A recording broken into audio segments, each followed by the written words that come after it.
talk to me a little bit just about metaverse. Maybe we'll just zoom out quick here. It's a word that's been talked about a lot. A lot of people don't know what it is. A lot of people are experiencing different versions of the metaverse. When I have people like Yatsu on or Robbie on from Immutable X, they're all stressing how it's so important that we create the open metaverse before someone else creates the closed metaverse. Just want to get your thoughts on that. Do you find that you have to really explain to people what it is sometimes, or do most people kind of understand where we're going? I think people are starting to understand it now. It's very much physical things being turned digital. Being immersed in a digital world where you can buy things like real estate, like you normally would in the real world, and things like art.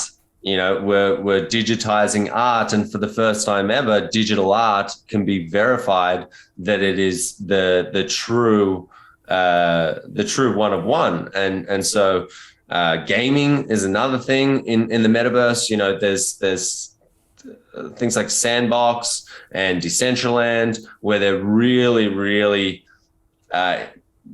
promoting the whole experience of come in here and build your own world inside of our world.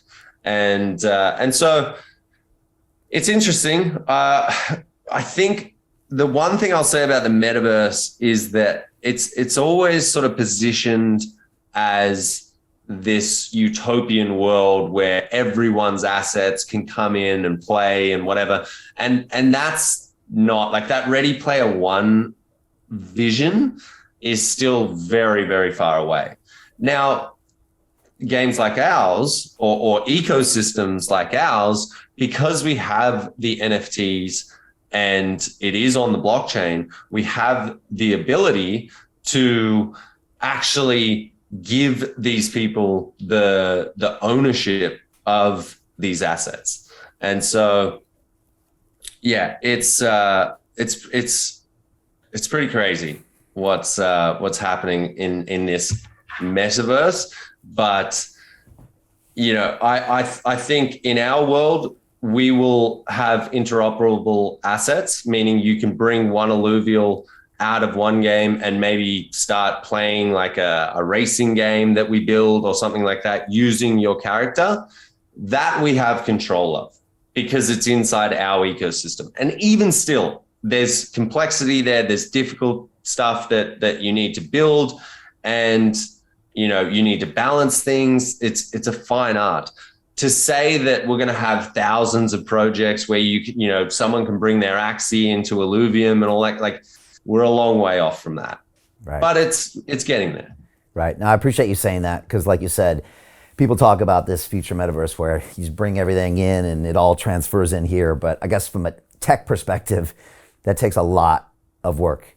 And maybe it's not what everyone wants right away. Maybe people just want to be able to own their NFTs and move them and sell them. And that's already a massive advancement over the traditional gaming experience. What about closed metaverse? What about companies controlling the metaverse? Is that something you worry about, or is that not as a daunting issue that we face as a species? A closed metaverse is not the metaverse. There is only a single metaverse. I don't care if Facebook changed their name to Meta or whatever. They're playing inside the metaverse. There is a single metaverse that everyone is building in, and the idea is that it's decentralized, it's permissionless, it's anyone can access it. There's things going on like our tokenomics, where in our game all of the revenue gets distributed to people. So it's definitely getting there, but we have to be realistic. I don't want to be sitting here saying we already have so many people in the mainstream that have given NFTs a bad rap. The last thing that I want to be doing is sitting here saying, hey, yeah, we're going to get like 78,000 different assets and bring them all in, and this is going to be the most amazing experience. Because these mainstream gamers are not stupid. They're going to go, oh, the crypto guys are talking crazy talk again.